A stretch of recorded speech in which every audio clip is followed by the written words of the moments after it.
justement, c'est sortir parce que la moitié. En train d'écouter la télé plutôt qu'autre chose. Mais parce que la moitié ne sont pas sur les réseaux déjà. Toi, tu parles d'une moitié.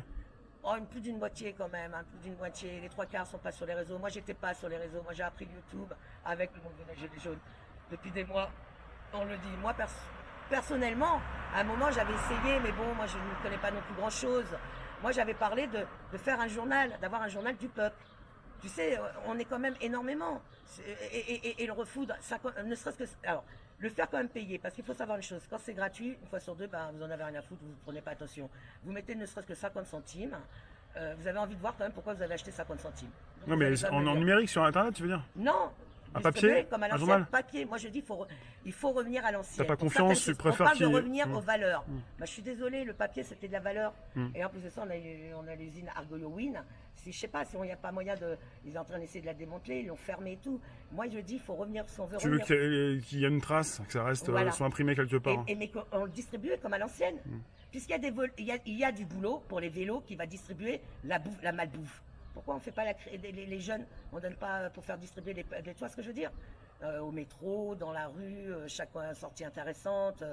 C'est comme ça, je pense. C'est revenir à l'ancienne, réellement, sur ce coup-là, sur l'information. Moi, tu nous avais parlé des fois de Facebook, tu parlais d'une censure sur Facebook. Mais bien sûr, tu as vu ce qui se passait sur les réseaux? Bien sûr, il y a déjà, et il y aura de pire en pire.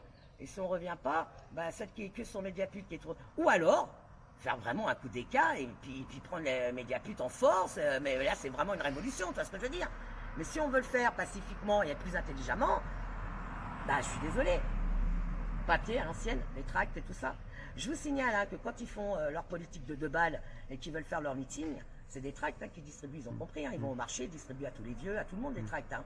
On est bien d'accord, hein. Il n'y a pas mieux que le papier, mine de rien. Hein. Mais là, alors, distribuer sur toute la France, par contre, nous servir des réseaux, par exemple, pour mettre la mise en page, les infos que tous les groupes se partagent, et un petit truc tu vois comme le petit truc qui est dans le métro qui fait attendre, les gens ils se le lisent entre 2 stations là. Le petit, journal gratuit. Ouais, le journal gratuit, dans ce genre d'épaisseur, mais sur ce coup-là, les grandes lignes avec réellement déjà les conflits d'intérêts avec chaque personne, pourquoi ça, tu vois ce que je veux dire, sur ce qu'ils veulent nous mettre en place. Sur ce qu'on discute, sur ce qu'on essaye d'avancer. Ça demande quand même une logistique et un budget et puis une organisation importante déjà. Totalement. Et ça, moi, j'y connais rien. Mais maintenant, il y a bien des gens, si vous avez su faire ça pour vos chaînes, il y a bien moyen de mettre ça en rapport avec un imprimeur, dans les gilets jaunes, il y a bien un peu... Moi, je dis, c'est ça, le gilet jaune, c'est l'esprit, c'est les neurones. Pourquoi on n'arrive pas à mettre tous nos neurones en commun pour faire avancer les choses? Il y a moyen, j'en suis sûr qu'il y a moyen de trouver ces personnes-là, de faire les choses, de se mettre en relation. Il y a quelqu'un qui pose la question, est-ce que tu penses à une crise économique après maintenant quoi? C'est une blague, c'est qui a posé la question? Je sais plus, c'est parti vite. Désolé. Non mais quand je dis c'est une blague, c'est que la crise elle était déjà là à la base. Hein. Voilà. D'accord? La crise elle était déjà là, je pense que tu ne l'as pas vu. Hein. Et moi je poserais une question, il n'y a jamais eu autant de gens qui dorment à la rue, il n'y a jamais eu autant de personnes âgées. Je ne sais pas si vous n'avez pas remarqué, moi j'habite à Paris. En 5 ans, j'ai vu le nombre triplé de personnes âgées. Et je ne vous dis pas des clochards, on a toujours la tendance à parler du SDF. On a l'image d'il y a 30 ans où le mec qui sombrait dans le caniveau avec l'alcool et tout. Déjà, il faut comprendre pourquoi il en est venu à cette déchéance. D'accord? Mais ce n'est même plus ça le SDF. C'est toi, c'est moi, c'est monsieur et madame tout le monde. Du jour au lendemain, on perd notre appart parce qu'on n'a plus les moyens de payer ce putain de loyer. Il y en a surtout beaucoup qui vont tomber aussi là. Ah, mais il y a énormément. Qui tombent déjà. Je pense que les gens ne se rendent pas compte de tous les métiers qu'il y a, les petits métiers, qui ne pourront pas, et qui employaient peut-être 1 ou 2 personnes. Ils ne pourront pas. Non seulement les entrepreneurs, les patrons, mais aussi les salariés souvent. Parce qu'il y en a beaucoup qui veulent taper les grandes boîtes, mais les salariés.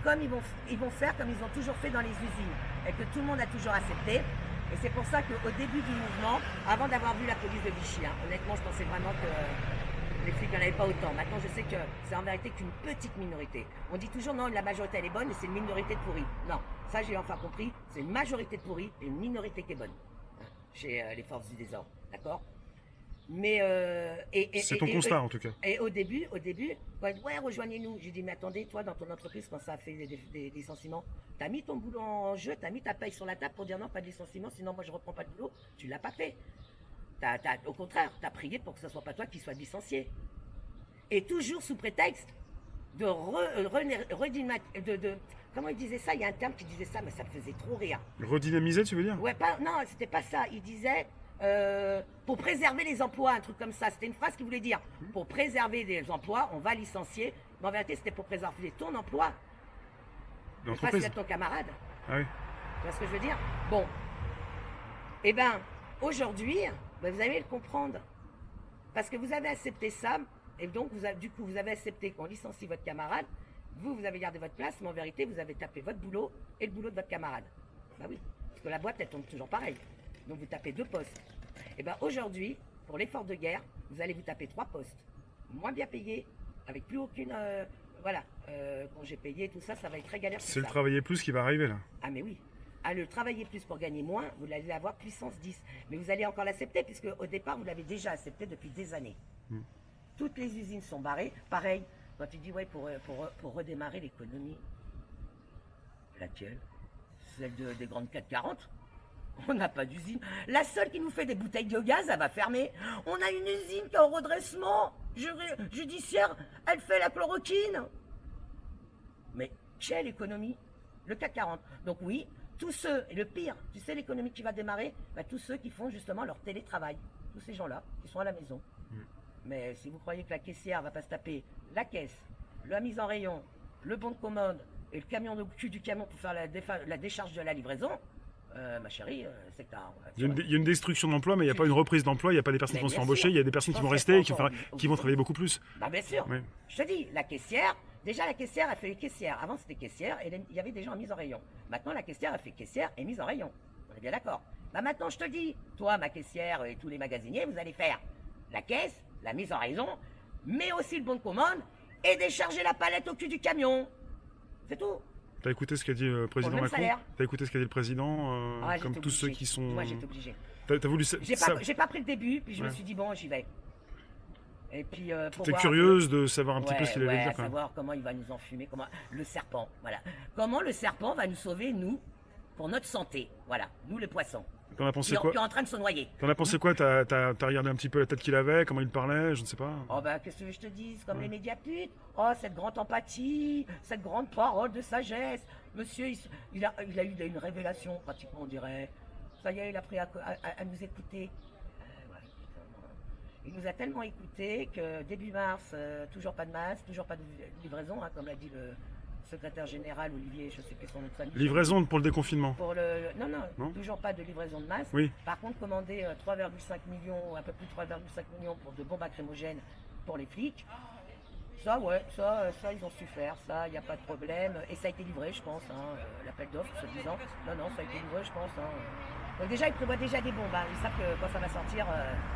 Mais maintenant, voilà, ça va sortir comment? Si on veut sortir en force,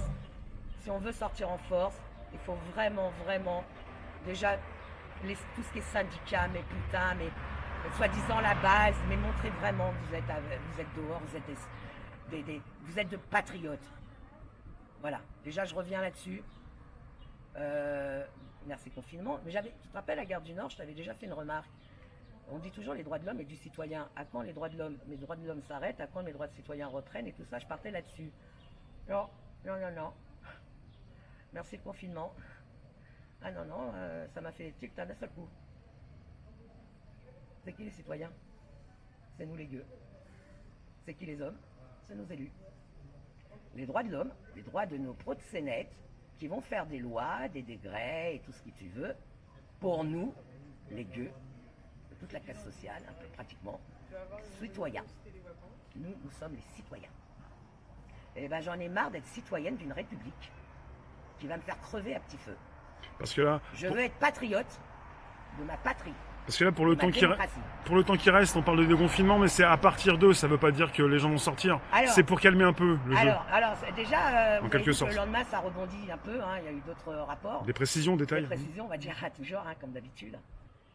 Macron vous promet la Lune, et puis derrière, vous avez les autres qui vous envoient la petite phrase. Et vous restez sur « Ah mais non, il l'a dit, c'est la Lune ». Bah oui, c'est notre chef d'État, c'est notre sauveur. Donc déjà, il y a quand même un truc, alors je sais plus, j'aurais dû prendre le nom, parce qu'au départ, je pensais pas parler un peu de tout ça, je pensais juste un peu, parler de... changer un peu les idées. Oui. Mais bon, c'est marrant, on revient toujours là-dessus, sur politique. Vous en avez quand même un, je sais plus lequel, là, je crois que... Ah si, j'avais noté, je crois Ministre de la Santé, ministre de l'Intérieur. Oui, je crois que c'est pas Jean-François Desfraisiers. président du conseil scientifique. Alors déjà, j'avais noté ça parce que j'avais dit pour ceux qui s'amusent, dont Fatih, si elle est là, Jean-François Delfraissy, D-E-L-F-R-A-I-2-S-Y. Regarde un peu s'il y a des conflits d'intérêts, parce que c'est lui, hein, le grand scientifique qui conseille Macron, hein, c'est lui qui est à la tête du conseil, hein, d'accord, des scientifiques. Donc, il faudrait savoir un peu les appointances avec certains groupes pharmaceutiques ou pas, s'il était déjà dans un autre ministère, voilà quoi, si les petits liens, ce serait sympa. Donc ouais, je crois que c'est lui qui a dit, ou alors il y a un autre voilà, que de toute façon, pas pour tout le monde, déjà il y a 18 millions de Français ne sortiront pas, donc déjà il faut savoir c'est qui les 18 millions. Un tiers des Français. J'ai ma petite idée, hein. J'ai ma petite idée. Alors ils te disent les personnes âgées, hein, oui.